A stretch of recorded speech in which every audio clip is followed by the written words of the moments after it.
오늘부터 설교를 할 때 제가 좀 그 설교에 우리 성도님들의 도움을 좀 드리려고 요 PPT 자막 밑에 그 설교문에 나오는 성경 구절이 좀 나갈 겁니다. 그래서 그런 성경 구절이 나올 때는 그 앞에 화면을 보시면 같이 읽으실 수 있겠습니다. 인류 역사상 가장 사치스러운 인물 중에 한 명은 필리핀의 전 대통령 마르코스의 부인 이멜다라는 여성입니다. 여러분, 이 여성을 잘 아시죠? 이 여성은 자신의 남편 마르코스 대통령이 권좌에서 물러나기까지 나라 돈으로 부정부패와 사치를 너무나도 많이 일삼았습니다. 마르코스와 이멜다가 하와이로 망명을 떠날 때 그가 살던 집에 밑에 지하층이 있었는데 거기에 가로 21m, 세로 21m 정도의 방이 발견되었습니다. 그런데 사치품이 얼마나 많았든지 세상을 깜짝 놀라게 할 정도로 어마어마했다고 합니다. 몇천 개의 세계 유명 디자이너들의 고가 의상들과 구두, 핸드백과 장신가들을 본 영국 기자 알렉스 보이는 입을 다물 수가 없을 정도였다라고 고백했습니다. 백성들은 가난에 허덕이는데 나라는 점점 경제적으로 어려워가는데 자신의 부귀영화와 사치만을 채웠던 이 이멜다, 이 여인에 대해서 필리핀 사람들이 아직까지도 뭐라고 하냐면 마르코스는 용서할 수 있어도 이멜다는 용서할 수 없다라고 말을 한다고 합니다. 여러분, 이번에 북한의 김정은이 러시아를 방문했을 때 김정은의 여동생 노동당 부부장인 김여정이 든 핸드백이 화제가 되었습니다. 그가 들고 있었던 핸드백은 프랑스의 명품 브랜드였던 크리스찬 디올의 가방이었습니다. 우리 여성분들은 아십니까? 저는 잘 모릅니다. 이 가방이 뭔지. 근데 이게 얼마 정도 되는가 하면 거의 1,000만 원 정도 되는 정도의 호가하는 제품이라고 합니다. 북한의 백성들이 가난에 시달리고 굶어 죽어가고 있는데 백두혈통이라고 자랑하던 북한 지도자들의 이 사치스러운 모습을 보면서 전 세계인들은 백두혈통의 명품 사랑이 끔찍하다라고 평가를 했습니다. 그리고 경악을 금치 못했습니다. 끔찍하다. 북한에 있는 백성들은 저렇게 어린아이들이 굶어서 시장에서 그 찌꺼기들을 주워 먹고 있는데 그 지도자가 명품 1,000만 원짜리 백을 들고 다녀야 되냐? 끔찍하다. 그들은 평가하고 있었습니다. 나라는 망해가고 백성들은 어려워지고 힘들어지는데 마르코스와 그의 영부인 이멜다는 나라가 어떻게 되든 백성이 어떻게 되든 상관이 없었습니다. 자기가 좋은 명품 브랜드 구두를 몇천 개 갖고 있습니다. 여러분, 제가 그 장면을 사진으로 봤는데요. 정말 어떻게 구두가 그렇게 많은지. 여러분, 그걸 다 신을 수나 있겠습니까? 그 안에 있는 마음속에 있는 그 탐욕이, 인간의 탐욕이 어느 정도인지를 적나라하게 보여주고 있습니다. 우리가 계속 살펴보고 있는 이 엘리사 선지자의 시대는 그야말로 이스라엘 백성들이 우상 숭배가 극에 달했던 시대입니다. 이 당시 이스라엘 백성들은 하나님의 말씀에 관심이 전혀 없었습니다. 하나님에 대해서는 알고 있었고 그리고 제사는 드렸습니다.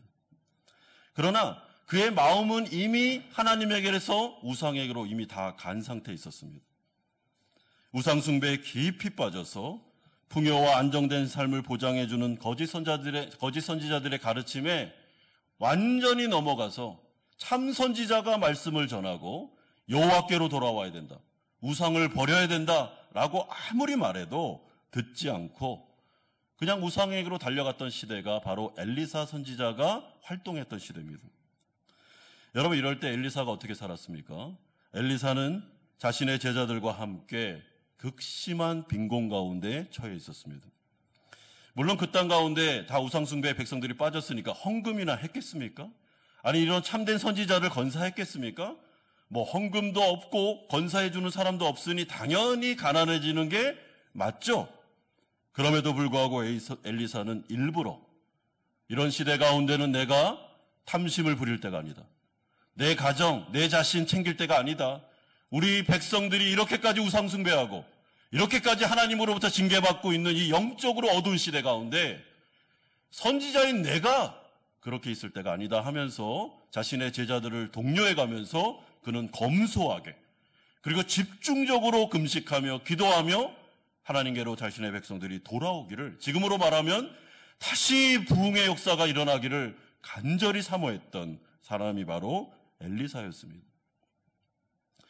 여러분, 이런 점에서 2000년 전에 오셨던 예수 그리스도도 마찬가지였다고 생각합니다. 그 땅 가운데 목자 없이 방황했던 자신의 양들이 그렇게까지 기진맥진하면서 영적 침체에 빠지고 어려움 가운데 있을 때 예수 그리스도는 십자가를 향하여 자신의 모든 것을 쏟아부으며 나아가셨습니다. 그러므로 우리는 시대를 분별할 줄 알아야 되는 것입니다. 여러분, 백두혈통이라고 자랑했던 김정은 그리고 김여정, 자기네 시대가 지금 어떤 시대인지를 모르는 거예요. 백성들을 사랑하지도 않습니다. 명품백 딱 들고 다니면서 우리는 이 정도로 부유하다? 여러분, 그게 세계 사람들에게 그게 먹히겠습니까? 비웃고 조롱하고 끔찍하다라고 말할 정도로 자신의 시대를 분별하지 못하는 자들에 대해서 세계가 경악하고 있는 것입니다. 그러므로 우리는 오늘 이 본문을 통해서 엘리사가 살았던 이 시대 가운데 엘리사가 하나님 앞에서 어떤 인생을 살았으며, 또한 우리가 살아가고 있는 지금 이 시대 가운데 내가 처해진 상황 속에서 우리 교회가 처해진 상황과 또한 한국 교회가 처해진 세계가 처해진 상황 속에서 믿는 우리는 어떤 마음으로 시대를 분별하면서 살아야 되는지를 여러분 깊이 생각하고, 지금이 깨어있을 땐가 아니면 사치를 부릴 땐가 분명한 분별력을 가지고 인생을 살아야 된다라는 것을 여러분 생각하셔야 됩니다. 첫 번째로 우리가 살펴볼 내용은 엘리사가 나아만의 요구를 거절하는 내용이 15절에서 16절까지 나오고 있습니다. 여러분, 나아만은 하나님의 능력으로 한센병이 완전히 완치된 이후에 하나님의 사람 엘리사를 대하는 태도가 180도 변해버립니다. 그는 계속해서 엘리사에게 자신을 당신의 종입니다라고 부르면서 자신을 낮추고 있습니다. 그러면서 이제부터는 오직 여호와 하나님만을 섬기겠습니다라는 굉장히 놀라운 회심의 고백을 그의 입으로 하고 있습니다. 여러분, 이 사람은 지금 육신의 나병이 치료되는 과정을 통해서 영혼까지 구원받는 하나님의 백성으로 거듭나는 성령의 체험을 하고 있구나라는 것을 우리는 느낄 수 있습니다. 여러분, 이 사람은 지금 엘리사를 찾아왔을 때 그냥 자신의 육신의 질병, 한센병을 치료받기 위해서 왔습니다. 그거 외에는 바라는 게 없었습니다. 그런데 하나님은 그를 너무나도 사랑하셔서 그의 육신의 한센병만을 치료해 준 게 아니라 그의 영혼을 터치하시고 성령을 주심으로 그의 영혼을 구원하는 역사까지 이루어 주셨습니다. 여러분, 하나님의 은혜를 너무나도 값싸게 여기고 하나님의 은혜를 너무나도 쓰레기 취급하고 있는 이스라엘 백성들에게는 하나님의 은혜를 딱 거두시고, 이방 백성이었던 나아만에게 성령의 은혜, 그리고 치료와 회복의 은혜, 구원의 은혜가 이 나아만에게 막 부어지는 역사가 나타나고 있습니다. 그러면서 하나님은 이 나아만에게 주신 은혜를 통하여 이스라엘 백성들이 다시 하나님께로 돌아오기를, 시기심이 들어서 우리가 이렇게까지 택함받은 백성인데 우리에게는 은혜가 없는데 저 이방인에게는 은혜가 가는구나라는 것을 좀 깨닫고 돌아오기를 원하셨던 것 같습니다. 여러분, 나아만의 입장에서는 그러니까 얼마나 기쁜 일입니까? 얼마나 감사한 일입니까? 예상하지도 못했는데 병도 치료받고 영혼도 구원받는 하나님의 놀라운 성령의 은혜도 체험하는 일을 겪으니까 이 사람이 너무 기뻐가지고 엘리사에게 다시 찾아와서 자기가 예물을 드리고 싶다라는 말을 해주고 있습니다. 여러분, 이처럼 우리가 인생을 살아갈 때 나아만과 같이 예상치 못한 어려움을 겪을 때가 있습니다. 이 나병, 한센병은 인간은 고칠 수 없는 불치의 병입니다. 그러니까 아무리 돈이 많고 아무리 권력이 많아도 이 나아만은 자신의 병을 고칠 수가 없었습니다. 그런데 이 어려움을 통해서, 이 어려움이 계기가 돼서 하나님은 그에게 기적과 은혜를 베풀어 주시며 이 사람은 이 어려움이라는 매개체를 통해서 하나님을 만나고 놀라운 체험을 하게 되는 모습을 보게 됩니다. 그래서 하나님 나라 백성들에게 있어서 어려움은 물론 인간적으로 볼 때는 어렵지만 영적으로 볼 때는 굉장한 기회가 될 수 있다라는 것을 우리에게 말씀해 줍니다. 여러분, 제가 이번에 한국에 안식월을 갔을 때 저의 30년 지기 교회 친구가 한 명 있는데 그 친구를 만나서 참 교제를 많이 나눴습니다. 모처럼. 여러분, 근데 이 친구가 저한테 이렇게 간증을 하는데 코로나를 지나면서 하던 사업이 점점 어려워서 굉장한 걱정과 염려에 빠져서 잠을 이루지를 못했답니다. 잠을 딱 자려고 하면 막 계속 걱정이 되고 이 코로나 이후에 이제 사업이 막 기울어지니까 내가 어떻게 우리 가족을 먹여 살려야 되나? 내가 이제 어떻게 살아야 되나? 기술도 없고 이런 내가 이제 어떻게 해야 되나라는 그 하향세에 있었던 자신의 사업을 바라보면서 굉장히 마음이 어려웠답니다. 그런데 기도하는 가운데 아내가 뭘 그렇게 걱정하냐고, 좀 자라고, 잠을 자고 내일 또 걱정하고 그러면 되지, 뭐 그렇게 잠도 못 자면서 걱정하냐고 막 이렇게 얘기하면서 하나님이 다 도와줄 거야, 그러니까 안수 집사가 왜 그래 하면서 그렇게 얘기를 했답니다. 여러분, 그 아내분은 권사거든요. 권사의 믿음이 안수 집사분들 믿음보다 좋은 것 같아요. 그런데 기도하는 가운데 참 희한한 일이 하나 벌어졌습니다. 그 가운데 자기가 거래하던 한 그 기업의 그 부장급 되는 한 분이 갑자기 찾아오더니 사장님, 제가 닥트 기술을 한번 알려줄 테니까 한번 배워볼래요? 라고 말을 하더랍니다. 그래서 닥트 기술이요? 여러분, 닥트 아시죠? 이렇게 공기 빨아내는. 한번 해보겠습니다 한 다음에 그럼 제가 무료로 한번 알려줄 테니까 날 따라오라고. 그래서 그냥 이론적으로 가르쳐 준 게 아니라 데려가서 시다로 쓰면서 우리 제 친구를 이제 1년 동안 닥트 기술을 가르쳐 준 겁니다. 그런데 처음에는 그렇게 제가 가르쳐 줄 테니까 잘 해보실래요 했는데 가르쳐 줄 때는 얼마나 진짜 수모를 겪었는지, 이것도 못하냐고 저것도 못하냐고 막 하면서 얼마나 자존심 상하게 했는지 자기가 그냥 몇 번을 때려치고 여기 그냥 도라이바 그냥 던지고 나오려고, 그리고 그 사람이 닥트 하려고 이게 사다리 올라가서 쳐버릴까 막 이런 생각도 들면서 그랬답니다. 1년 동안 그 모진 수모를 다 겪고 배웠는데 하루는 한 3, 4일 정도 이분이 전화를 해도 안 받고, 그래서 이게 집에 가보니까 이분이 이제 자기도 모르는 사이에 지병이 있었는데 그것도 모르는 사이로 그 집에서 이렇게 소천을 하신 겁니다. 그래서 제 그 친구가 문을 딱 열었는데 이분이 돌아가신 거예요. 깜짝 놀래가지고 경찰에 빨리 신고하고 막 이분의 이제 장례를 이렇게 해드리면서 다 이렇게 해드리면서 생각이 딱 든 게 뭐냐면, 와, 이분한테 내가 자존심 부려서 만약에 닥터 기술을 안 배웠다면 그냥 때려치겠다 하고 그냥 이 수모를 내가 왜 걸까 하면서 나왔다면 어떻게 했을 뻔했나, 그런 생각이 들면서 막 소름이 끼쳤답니다. 그리고 난 다음에 이제 배운 거를 가지고 이제 닥트 사업을 시작했는데 놀라운 일이 벌어지는데, 여러분, 수주가 들어오는데 1주일, 2주일 단위로 이렇게 수주가 들어온답니다. 그러니까 1년치가 수주가 들어오는 게 아니고 1주일, 2주일 들어오면 또 1주일, 2주일을 걱정해야 되는.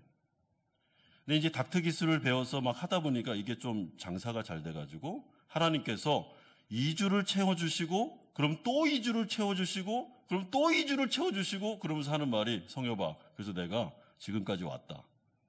그런데 있잖아, 다음 주에 할 일이 없다. 그런데 걱정이 안 돼. 왜? 하나님께서 몇 년을 이렇게 나를 먹여 살리고 그리고 희한하게 힘들만 하면 전화가 온대요. 그리고 가서 또 해주고. 그러면서 하는 말이, 지금은 자기가 닥트 쪽에서는 전문가가 됐다고 하면서 자신의 간증을 얘기해 준 적이 있습니다. 참으로 어려웠는데, 고민이 많았는데 그 코로나를 지나면서 사업이 하향세, 모터 사업이 하향세가 되었는데 닥트 사업으로 하나님께서 바꿔주면서 그 경제적인 어려움을 해결해 주실 뿐만 아니라 그것을 통해서 하나님을 체험하면서 신앙이 굉장히 성장해가지고 걱정이 잘 안 된대요. 잠을 굉장히 잘 잔다고 얘기하면서 뭐 다음 달에 있을 일, 그래 하나님이 주겠지 뭐. 그리고 하나님을 믿고 딱 없으면 쉬라는 사인이구나. 좀 쉬고 아내랑 좀 쉬고 또 하나님이 주시면 일하고, 굉장히 믿음이 좋아진 모습을 제가 보게 되었습니다. 여러분, 하나님 나라 백성들에게 있어서 어려움이 올 때는 하나님께서 그 일만 해결해 주는 게 아니고 하나님의 마음속에는 그 사람의 믿음까지도 단련시켜 주시고 믿음까지도 성장시켜 주려는 하나님의 계획이 있다는 것을 꼭 기억할 필요가 있습니다. 여러분, 나아만이 하나님 앞에 나와서 나병을 치료해 주세요 라고 했을 때 하나님은 나병만 딱 치료해 주고 가 한 게 아니라 나병도 치료해 주고 또한 그의 영혼도 치료해 주고 하나님도 체험하게 하면서 거듭나는 역사까지, 그러니까 영혼과 영적인 부분과 육적인 부분까지 다 채워주시는 예상치 못했던 경험을 나아만이 하게 된 것입니다. 그러므로 나아만은 너무나도 이게 고마워서 하나님 앞에 너무나도 감사해서 이제 예물을 드리고 싶어가지고 엘리사를 찾아오는데 그 예물의 양이 대단했습니다. 여러분, 15절의 하반절에 보면 청하건대 당신의 종에게서 예물을 받으십시오라고 말합니다. 그러니까 엘리사가 이렇게 반응합니다. 16절에 이르되 내가 섬기는 여호와께서 살아계심을 두고 맹세하노니 내가 그 앞에서 받지 아니하리라 하였더라. 나아만이 받으라고 강권하되 그가 거절하니라. 여러분, 여기서 강권했다 그리고 거절했다라는 이 동사는 미완료형입니다. 그러니까 무슨 말이냐면 강권했다, 한 번 강권하고 한 번 거절했다라는 뜻이 아니고 계속 강권했는데 엘리사가 계속 거절한 겁니다. 그리고 이 모습을 주위에 있는 제자들이 다 본 거예요. 그러니까 좀 가지세요. 나는 이게 진짜 순수한 마음으로 당신들을 돕고 싶고 내가 정말 감사해서 여호와께 드리는 헌금입니다 라고 주는데 급구 엘리사가 거절하면서 나는 지금 이거 받을 때가 아니다. 그러니까 가져가라고 하면서 안 받았다라는 의미가 나와 있습니다. 그렇다면 엘리사가 왜 이렇게까지 나아만의 간청을 거절했을까? 여러분, 26절이 중요한데 26절은 한번 같이 한번 읽어볼게요. 여기 앞에 하면 화면을 보십시오. 같이 한번 읽겠습니다. 시작. 엘리사가 이르되 한 사람이 수레에서 내려 너를 맞이할 때에 내 마음이 함께 가지 아니하였느냐? 지금이 어찌 은을 받으며 옷을 받으며 감람원이나 포도원이나 양이나 소나 남종이나 여종을 받을 때이냐. 이거는 엘리사가 자신의 시종 게하시를 굉장히 호되게 책망하는 내용입니다. 지금이 어느 때냐? 은이나 받고 옷이나 받을 때냐?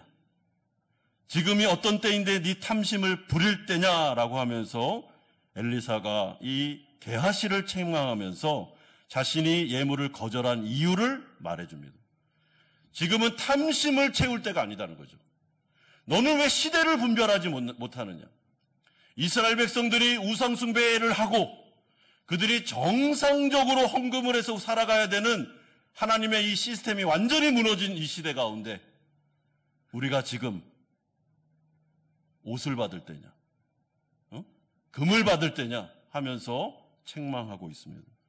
나는 지금 그걸 받을 때가 아니라 게하시야, 우리는 지금 기도해야 될 때이며 하나님의 부흥을 간구해야 될 때이고 지금은 탐심을 부릴 때, 내 안정만을 취할 때가 아니라 하나님 앞에 나아가 우리가 간절하게 주님 앞에 매달리며 무릎 꿇을 때가 아니냐라면서 말을 해주고 있는 것이죠.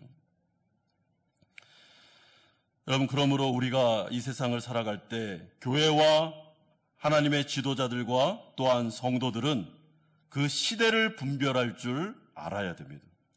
내가 살아가는 이 시대, 또한 우리 교회가 처한 지금 작금의 영적인 상태, 또한 우리 가정이 지금 처해 있는 상황, 또한 내 자녀의 문제, 남편의 문제를 바라보면서 우리가 시대를 분별할 줄 알아야 되는 것이죠. 물론 기뻐해야 될 때는 기뻐해야 됩니다. 즐거워해야 될 때는 즐거워해야 됩니다. 여러분, 결혼식에 가서는 기뻐해야 됩니다. 그러나 장례식에 가서 기뻐하면 안 되는 것입니다. 기뻐하지 말아야 될 때가 있고 기뻐할 때가 있는 것입니다. 엘리사가 지금 주장하고 싶은 말은 무엇인가 하면 지금은 기뻐할 때가 아니라는 것입니다. 지금은 사리사욕을 취할 때가 아니라는 것이죠. 하나님의 나라가 무너지고 있는 것이 안 보이느냐? 지금은 기도할 때다. 게하시야, 지금은 기도할 때다 라고 말해주고 있습니다. 여러분, 제가 이번에 한국에 갔을 때 참 마음 아픈 두 가지 얘기를 들었습니다. 하나는 제가 나온 총신신학원에 2년 전부터 신입생이 미달됐다라는 이야기를 들었습니다. 여러분들은 별로 이렇게 충격을 안 받으시죠? 근데 전 되게 충격이었습니다. 여러분, 저희 학교 신학대학원이 미달이 돼서 이제는 아무나 입학원서를 내면 다 받아줍니다. 3대1, 4대1, 5대1이 됐던 시절들이 있었습니다. 아무나 못 들어옵니다. 정말 준비되고 소명이 있는 사람이 아니면 못 들어와요. 그런데 이제는 원서만 내면 받아줄 수밖에 없는 상황이 됐다는 것입니다. 그래서 총신대에 있는 교수님을 만났는데 그 교수님이 하시는 말씀이 신학생들의 수준이 너무 떨어져서 고민이 많다라고 했습니다. 소명의식도 없고 그리고 기본적인 지적인 능력도 떨어져서 이제는 어떻게 해야 될지 모르겠다고 저한테 그런 고백을 하셨습니다.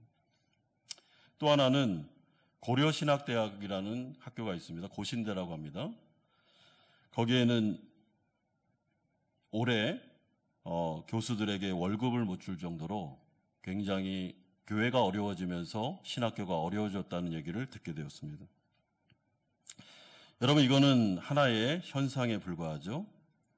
이런 일들이 한국교회 안에서 일어나고 있습니다. 얼마 전에 초등학교 교사가 자살하는 사건이 일어났습니다. 그러면서 교권이 무너지면서 많은 젊은이들이 이제는 교사가 되겠다고 그렇게 신청을 하지 않고 교사가 선망의 직업이 아니라 이제는 안 가고 싶은 그런 직업이 되고 있다라는 이야기를 듣게 되었습니다. 너무나도 마음이 아프고 너무나도 속상한 생각이 들었습니다. 여러분, 영적으로 보면 신학대학원들이 이렇게 어려워지고 있습니다. 그리고 이 교육이라는 것은 정말 중요한데 나라에 있어서 선생님들이 이렇게까지 어려워지고 있는 모습들을 보면서 교권이 무너지고 교사들이 이렇게까지 권위가 손상되는 모습을 보면서 마음이 너무나도 아팠습니다. 여러분, 이런 상황들을 볼 때 경제 불안과 또한 교회들의 어려움을 볼 때 여러분 또한 우리 교회와 또한 우리의 가정, 내 자신을 볼 때 여러분들은 지금 이 시대가 어느 때라고 분별하십니까? 지금이 우리가 사치를 부릴 때입니까? 아니면 기도해야 될 때입니까? 엘리사가 말했던 것처럼 네가 네 배만 채울 때냐 지금 금식하고 영적인 부흥을 위해서 우리가 모두 합쳐야 될 때가 아니냐라고 말했던 것처럼 우리는 이 시대를 어떻게 분별하면서 가야 되겠습니까? 저는 지금 시대는 기도해야 될 때라고 생각합니다.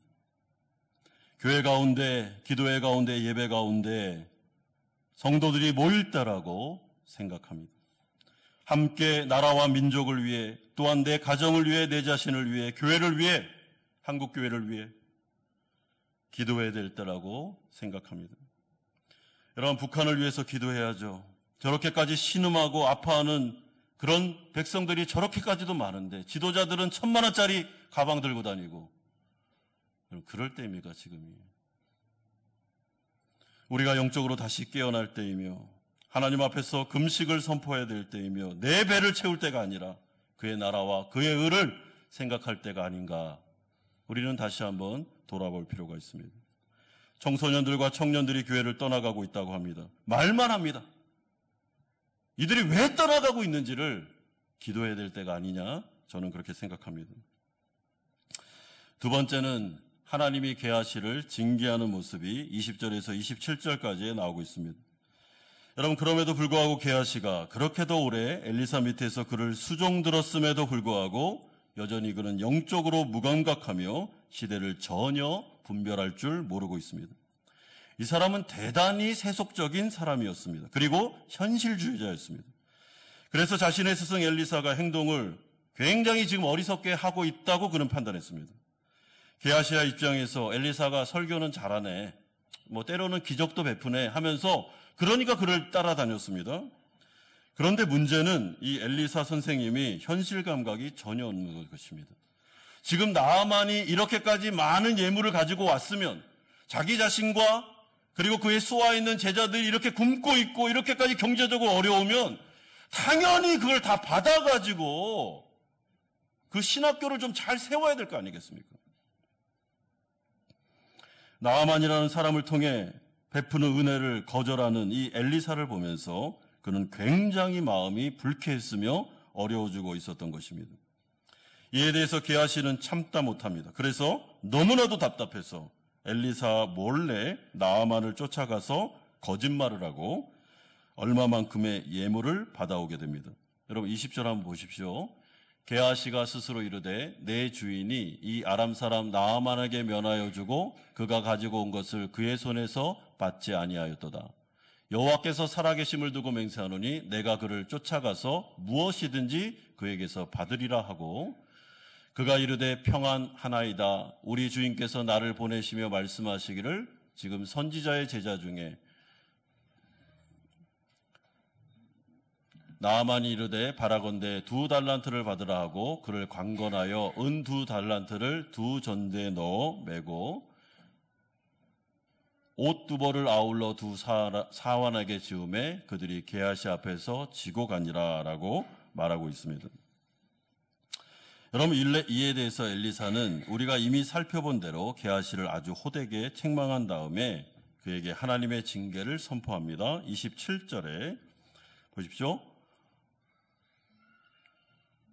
같이 한번 읽겠습니다. 시작. 그러므로 나아만의 나병이 내게 들어 내 자손에게 미쳐 영원토록 이르리라 하니 게하시가 그 앞에서 물러나오매 나병이 발하여 눈같이 되었더라. 여러분 여기서 이르렀다라는 이 말은 달라붙었다라는 뜻입니다. 그러니까 이거는 나아만에게 있었던 나병이 이제는 게하시에게 달라붙어서 그의 후손들에게까지 전가되고 그리고 그들이 나병에 고생하게 되었다라는 의미입니다. 우리가 이미 알다시피 나병이라는 질병은 그저 육신적으로만 아픈 질병이 아니고 사회적으로나 영적으로도 하나님으로부터 저주받은 질병으로 인식된 질병입니다. 따라서 나병에 걸리는 그 사람은 이스라엘 공동체로부터 격리됩니다. 사회생활 못합니다. 가족도 못 만납니다. 몸도 아프고 집도 잃고 가정도 잃고 돈도 잃고 모든 것을 다 잃는 병이 바로 이 나병이 되는 것입니다. 따라서 지금 하나님은 게하시의 3가지의 죄를 분명하게 지적하며 징계하고 있습니다. 첫 번째는 그 안에 있었던 탐심과 우상을 징계하시고 두 번째는 그가 엘리사의 권위를 무시하고 엘리사를 속인 거짓된 행동에 대하여 세 번째는 엘리사의 지적에도 불구하고 끝까지 회개하지 않고 죄를 인정하지 않은 부분에 대해서 하나님은 그를 징계하고 계십니다. 그러므로 우리는 이러한 게하시를 향한 하나님의 징계가 여러분 표면적으로 보면 굉장한 저주고 심판처럼 보입니다. 그리고 이 사람이 이 일을 통해서 하나님이 나를 징계하셨구나. 진짜 내가 공동체로부터 떠나려가고 완전히 너무나도 어려운 상황으로 있구나라는 것을 느끼게 하셨는데 표면적으로 보면 굉장한 심판이 어려움입니다. 그런데 우리가 이 엘리사와 나아만의 이야기의 이 분위기를 전체를 보시면 나아만이 나병을 통해서 하나님의 은혜를 체험했던 것처럼 게하시에게로 나병이 간 것은 물론 그를 하나님이 징계하신 것도 있지만 사실은 게하시가 그 몸에 붙어있는 나병을 통해서 자신의 마음속에 있었던 영적인 나병, 탐심과 우상을 명확하게 보고 그 문제를 회개하고 하나님께로 돌아오게 하는 하나님의 기회였다라는 것을 우리는 알게 됩니다. 그러므로 하나님께서는 때로는 자신의 백성들이 또한 자신의 종들이 잘못할 때 하나님께서 그들을 굉장한 진노로 징계할 때가 있습니다. 그런데 그 어려움이 왔을 때 하나님 나라 백성들은 그 어려움을 통해서 하나님께로 돌아가는 역사가 일어나게 됩니다. 하나님을 바라보고 자신의 모습을 바라보면서 자신 안에 숨겨져 있었던 내면 안에 한 번도 보지 못했던 그 우상과 탐심을 보게 되면서 진짜 이 사람이 구원받은 백성이 맞다면 그 사람은 반드시 회개 자리로 나아가게 됩니다. 그리고 하나님 앞에서 철저하게 자신을 낮추고 하나님, 제가 잘못했습니다. 그래서 오늘 이 나병이 저에게 왔습니다. 그러나 더 중요한 것은, 더 문제는 저의 질병의 문제가 아니라 저의 속사람의 문제가 있습니다. 제 안에 우상이 있습니다. 제 안에 탐심이 있었습니다.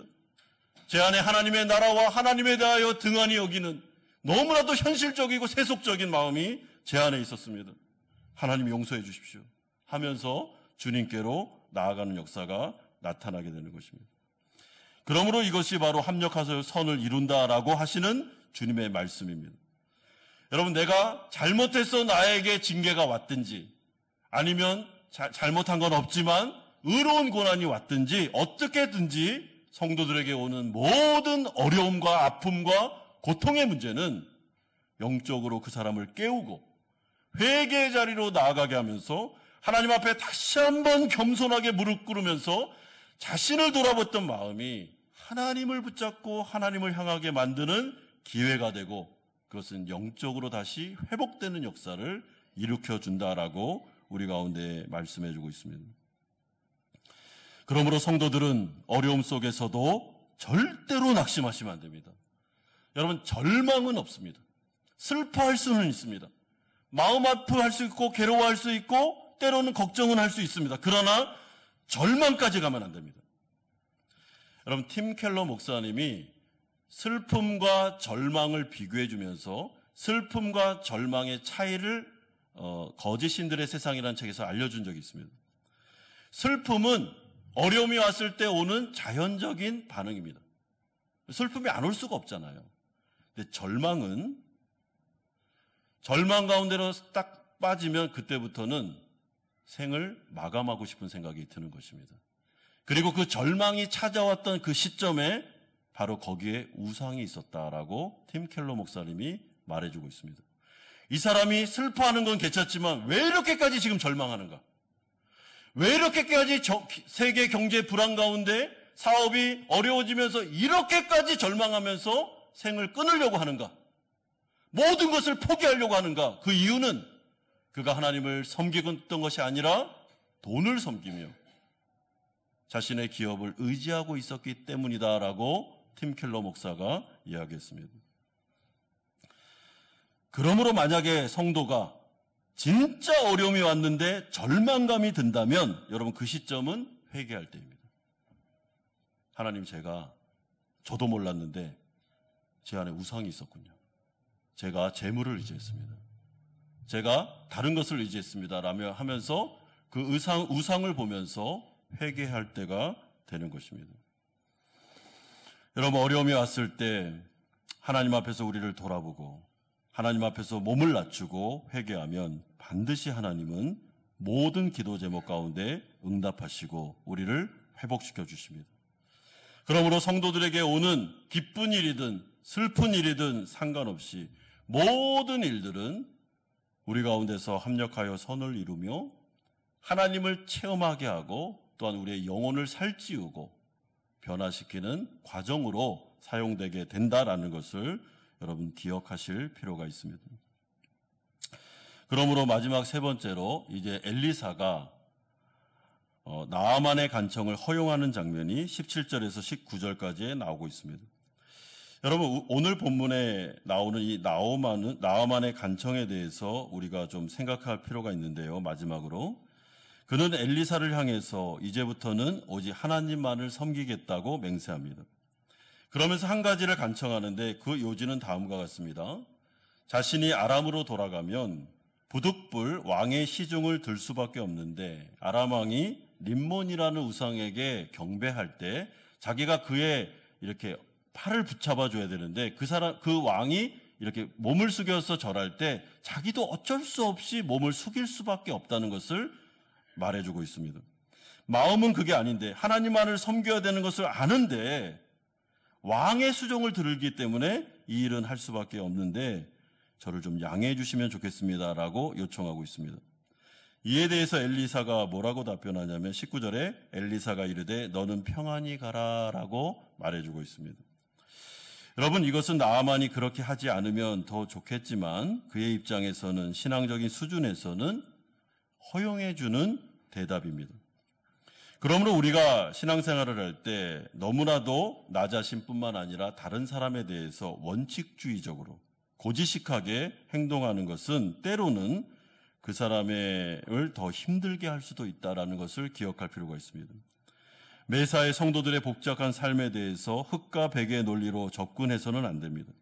그 사람의 상황과 환경을 깊이 공감해주고 그 상황을 정말로 같이 한번 들여다보면서 그 부분의 지혜를 구하고 신앙을 잃지 않는 범위 내에서 이 부분에 대해서 그 사람을 공감해주고 이해하는 것 중요하다. 하나님 나라 백성들에게는 그렇다는 것입니다. 물론 이 말씀이 의도만 괜찮으면 죄를 마음껏 지어도 괜찮다. 그런 뜻은 아닙니다. 전혀 그런 뜻이 아닙니다. 그럼에도 불구하고 하나님 나라 백성들은 진지하게 다른 성도들의 삶에 대해서 섣불리 그 사람을 정죄하거나 섣불리 판단하거나 그렇게 하지 말고 깊이 그 부분을 공감하고 이해하고 같이 고민하고 하면서 어떻게든지 지혜롭게 그 세상을 살아갈 수 있도록 협력하는 것이 중요함을 우리에게 알려주고 있습니다. 그러므로 사랑하는 성도 여러분, 기독교인들은 절대로 원칙주의자와 율법주의자가 되어서는 안 됩니다. 다른 사람을 향한 한량없는 은혜와 자비와 그리고 사랑하는 마음, 그러나 죄를 타협하지 않으며 지혜롭게 그 문제를 극복할 수 있는 서로 공감하는 마음이 있어야 된다라고 말씀하고 있습니다. 오늘 이 말씀이 우리에게 들려주는 요약이 무엇입니까? 오늘 이 말씀을 통해서 하나님은 자신의 백성들이 때를 구분하기를 원하고 있습니다. 여러분, 이 말씀을 들으면서 마음속에 지금이 어느 때지?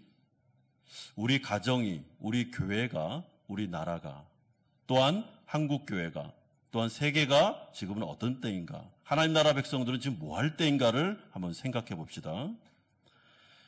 우리가 생각해 볼 때 지금은 기도할 때입니다. 지금은 사치를 부릴 때가 아닙니다.